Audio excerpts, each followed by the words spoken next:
శ్రీమాత్రే నమః. ఇంతకు ముందు వీడియోలో మనం 90వ శ్లోకం వరకు అర్థం తెలుసుకున్నాం కదా. ఇప్పుడు 91వ శ్లోకం నుంచి తెలుసుకుందాం. తత్వాసన తత్వమయి పంచకోశాంతర స్థిత నిస్సీమ మహిమ నిత్య యవ్వన మదశాలిని.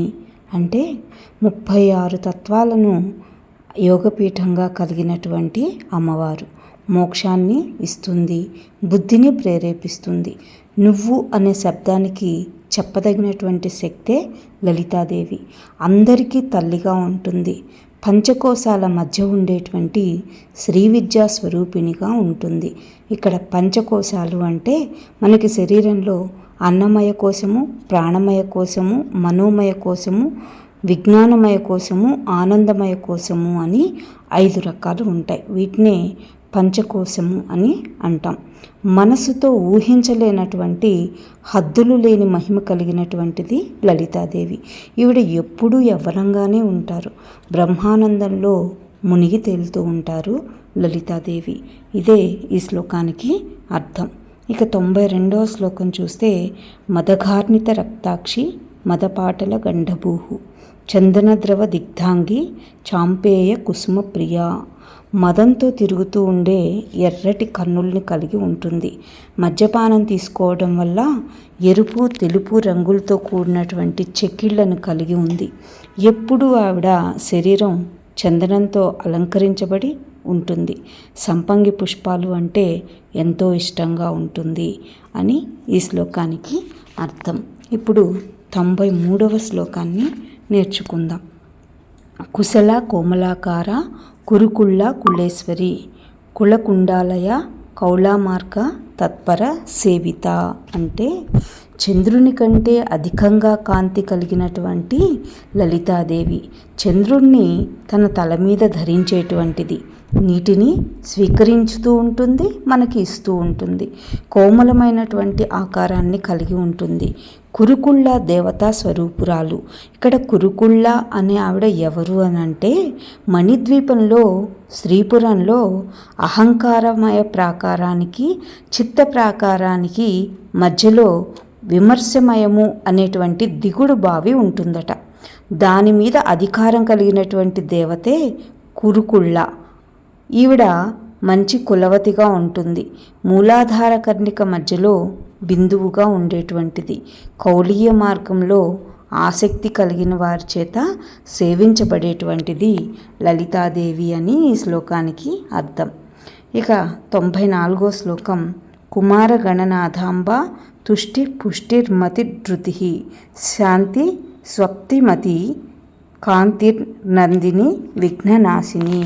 ఈ శ్లోకానికి అర్థం ఏంటంటే కుమారస్వామికి గణపతికి అమ్మ అయినటువంటి లలితాదేవి అహంకారంతో ఉండేవారిని బంధించుతూ ఉంటుంది. సంతోషంతో నిండిపోయి ఉంటుంది. దేవదారు వనంలో పుష్టిరూప దేవతగా ఉంటుంది. జ్ఞానస్వరూపిణి ఈవిడ. అలాగే ధైర్యస్వరూపిణి కూడా. కామక్రోధాలు లేనటువంటిది. షోడశీ కళా విశేషమైనటువంటిది. కాంతి స్వరూపిణి, ఆనందింపజేసేటువంటిది అయినటువంటి లలితాదేవి అని ఈ శ్లోకానికి అర్థం. ఇక 95వ శ్లోకాన్ని కానీ మనం చూస్తే తేజోవతి త్రినయన లోలాక్షి కామరూపిణి మాలిని హంసిని మాత మలయాచల వాసిని. అంటే ఇక్కడ అమ్మవారు కాంతి స్వరూపురాలు. సూర్యుడు, చంద్రుడు, అగ్ని అనేటువంటి 3 కన్నుల్ని ఈవిడ కలిగి ఉంటారు. స్త్రీలకు మన్మథ స్వరూపురాలుగా ఉంటారు. మాలలను కలిగి ఉంటుంది. మాలిని అనేటువంటి చెలికత్తె స్వరూపంతో ఉంటుంది. ఈవిడ మందాకిని స్వరూపంలో కూడా ఉంటారు. యతీశ్వరులతో శ్రేష్టమైనటువంటి హంసల్ని కలిగినటువంటిది. అజపారూపమైనటువంటి హంస. సకలములను సృష్టించేది. అక్షర స్వరూపురాలు. మలయ పర్వతం మీద ఉండేటువంటి శ్రీ లలితాదేవి అని ఈ శ్లోకానికి అర్థం. ఇక 96వ శ్లోకం కానీ మనం గమనిస్తే సుముఖి నళిని శుభ్రు శోభన సురనాయిక కాలకంఠి కాంతిమతి క్షోభిణి సూక్ష్మరూపిణి. మంచి ప్రకాశమైనటువంటి ముఖం కలిగినటువంటి షోడశీ మంత్ర అధిష్టాన దేవత సుముఖీదేవి స్వరూపం అమ్మవారు. నళిని అనేటువంటి గంగా స్వరూపురాలుగా కూడా చెప్పబడుతుంది. ఇక్కడ నలుడు అనేటువంటి మహారాజును గురించి మనం విన్నాం కదా. ఆయన అమ్మవారిలో ఐక్యమైపోయారు కాబట్టి ఈమెని నళిని అని కూడా చెప్తారు అని చెప్తున్నారు. చక్కనైన కనుబొమ్మల్ని కలిగి ఉంటుంది. సౌందర్యంతో ప్రకాశిస్తూ ఉంటుంది. దేవతలకు నాయికగా ఉంటుంది. నల్లని కంఠం కలిగినటువంటి శివునికి భార్యగా ఉంటుంది. ఎంతో ప్రకాశవంతంగా ఉండి సృష్టి చేయటానికి భగవంతుని యందు చలనం కలిగిస్తూ సూక్ష్మ రూపంలో ఉంటుంది శ్రీ లలితాదేవి అని దీనికి అర్థం. తర్వాత 97వ శ్లోకం. వజ్రేశ్వరి వామదేవి వయోవస్థ వివర్జిత సిద్ధేశ్వరి సిద్ధ విద్య సిద్ధమాత యశస్విని. వజ్రానదికి దేవత అయినటువంటిది, జాలంధరి పీఠ అధిష్టాన దేవత, వామదేవుని భార్య, బాల్యము, సౌగంధము, కీర్తి వంటి అవస్థలు లేనటువంటిది, సిద్ధులకు ఈశ్వరి అయినటువంటిది, సిద్ధ విద్యా స్వరూపిణి, సిద్ధులను ఇచ్చే అమ్మ, గొప్ప కీర్తి కలిగినటువంటి శ్రీ లలితాదేవి అని ఈ శ్లోకానికి అర్థం. 98వ శ్లోకం చూస్తే, విశుద్ధ చక్ర నిలయ రక్తవర్ణ త్రిలోచన ఖట్వాంగాది ప్రహరణ వదనైక సమన్విత. అంటే ఇక్కడ దీనికి అర్థం ఏం చెప్తున్నారు అనంటే, విశుద్ధ చక్రంలో అమ్మవారు నివసిస్తూ ఉంటుంది. ఎర్రటి రంగును కలిగినటువంటిది, 3 కళ్ళను కలిగినటువంటిది. ఇక్కడ 3 కళ్ళు అంటే సూర్యుడు, చంద్రుడు, అగ్ని అని మనం అర్థం చేసుకోవచ్చు. అలాగే ఇక్కడ ఖట్వాంగిని అంటే అర్థం ఏంటి అనంటే, మంచం కోడు అనేటువంటి అర్థం ఒకటి ఉంటుంది. అలా కాకుండా కర్ర మీద బోర్లించినటువంటి మనిషి పుర్రె మొదలైనటువంటి 4 ఆయుధాలను 4 చేతుల్లో ధరించి ఒక ముఖంతో ఉండేటువంటి అమ్మవారు అని ఈ శ్లోకానికి అర్థం. 99వ శ్లోకాన్ని మనం గమనిస్తే, పాయసాన్న ప్రియ తొక్కుస్త పశులోక భయంకరి అమృతాది మహాశక్తి సంవృత డాకినీశ్వరి. ఇక్కడ పాయసం అంటే అమ్మవారికి ఎంతో ఇష్టము అని మనకు తెలిసిందే కదా.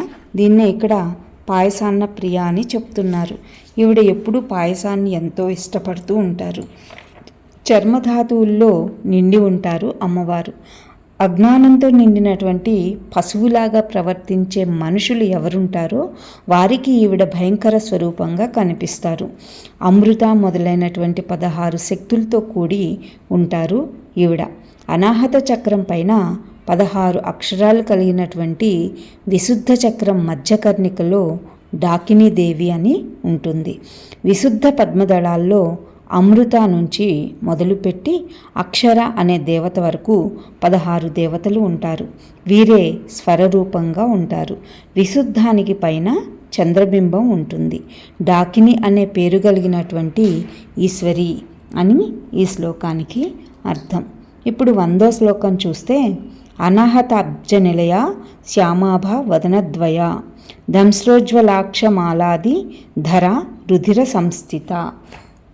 దీనికి అర్థం ఏంటంటే, హృదయంలో 12 దళాల పద్మంలో 2 ముఖాలతో శ్యామలావర్ణంతో 4 చేతుల్ని కలిగి చక్రము, శూలము, కపాలము, ఢమరుకము అనే 4 ఆయుధాలు ధరించి 3 కన్నుల్ని కలిగి రక్తధాతువులో ఉంటుంది అమ్మవారు.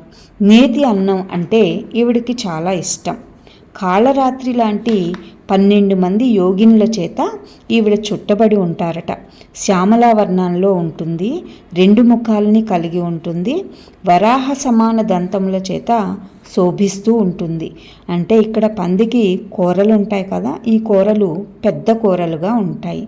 ఇక్కడ వరాహ స్వరూప దేవతను గురించి చెప్తున్నారు అని అంటే వారాహి అమ్మవారిని గురించి వివరిస్తున్నారు అనేది మనం చెప్పుకోవచ్చు. అలాగే జపము మున్నగు వాటిని ధరించి ఉంటుంది. రక్తములో ఉన్నటువంటిది అమ్మవారు శ్రీ లలితాదేవి అని ఈ శ్లోకానికి అర్థం. నమస్తే.